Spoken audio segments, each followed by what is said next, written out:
Maybe have maybe create a state park, maybe try to do more amusement parks.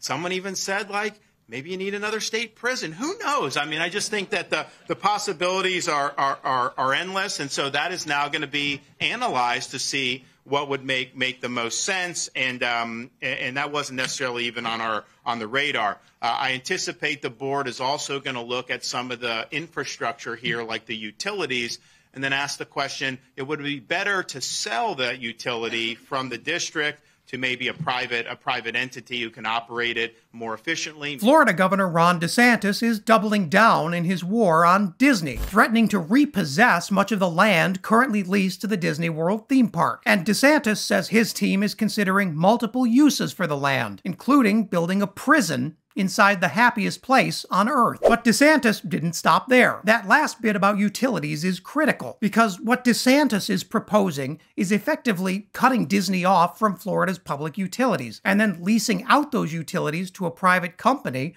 who could then price gouge Disney in return for keeping the lights on. Maybe the district would save some money on this and could put that towards paying down the bonds and the debts. So I know that'll be something there. Governor Ron is also looking at a few more direct ways to line Florida's pockets while sticking it to Mickey. From a proposed tax hike that only affects the district containing Disney World, to jacking up toll road fees all around the park, DeSantis is pulling out all the stops. DeSantis is fuming because, to put it plainly, Disney absolutely humiliated him just a few weeks ago. And seriously, this is a dunking for the record books. Another great example of why you don't screw with Michael Theodore Mouse. CNN's Steve Contorno has more. Frederica, this is a fight that many people thought was over, that Governor DeSantis had won in this power struggle. In fact, in February, he declared victory, saying, quote, "There's a new sheriff in town."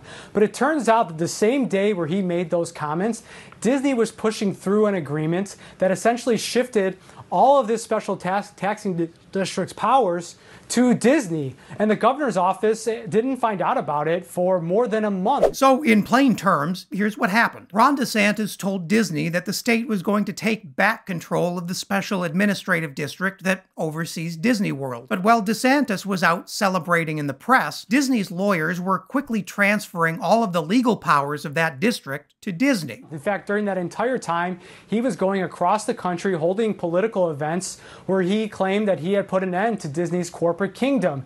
Now, Governor DeSantis has since found out that Disney made this maneuver at the last second, even though that this was all done in the public. And when I talked to several long-term Disney historians, they were baffled that DeSantis let this happen. This is a company that he's been fixated on for more than a year, and yet he didn't realize that they were holding these two meetings in the public where they had shifted the power from the special district to the company. When DeSantis finally took over the Reedy Creek Improvement District, he discovered he just seized a local government with no actual responsibilities. DeSantis looked like a clown in a media cycle that was covered around the world. You love to see it. But hold on, it gets better. This story gets amazing when you look at some of the contracts Disney's lawyers drew up. In one amazing snippet, Disney grants itself authority over the district until, and I quote, 21 years after the death of the last survivor of the descendants of King Charles III.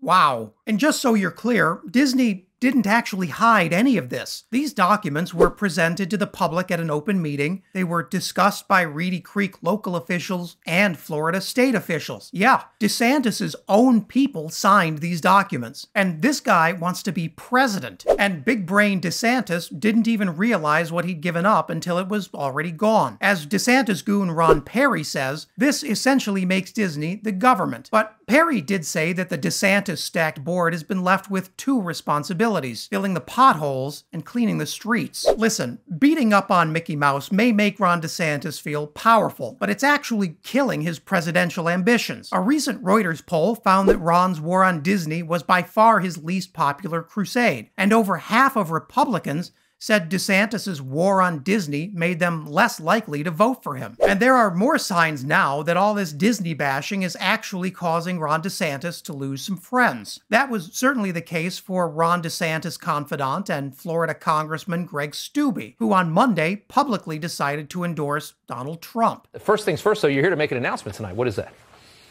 Yeah, and Rob, I want to thank you for giving me the opportunity to talk about this on your show. And I'm happy and honored to endorse Donald J. Trump for president in 2024. He's the only person that can reverse on day one all these disastrous policies of the Biden administration. Now DeSantis is locked in a legal battle with Disney, and it could be the anchor that drives his not yet official presidential campaign underwater. This is what happens when Republicans choose theatrics over the tough work of actually governing. DeSantis may be done with Disney, but Disney isn't done with him. Now they have the upper hand, and the House of Mouse has shown it has the legal firepower to embarrass the governor at will. Ron DeSantis held his wedding at Disney. If he keeps this up, he could be burying his career there too. And if that isn't enough, check out this video about a Texas cop who racially profiled an innocent family. And you won't believe the excuse this officer made up to justify his harassment. And as always, thanks so much for watching.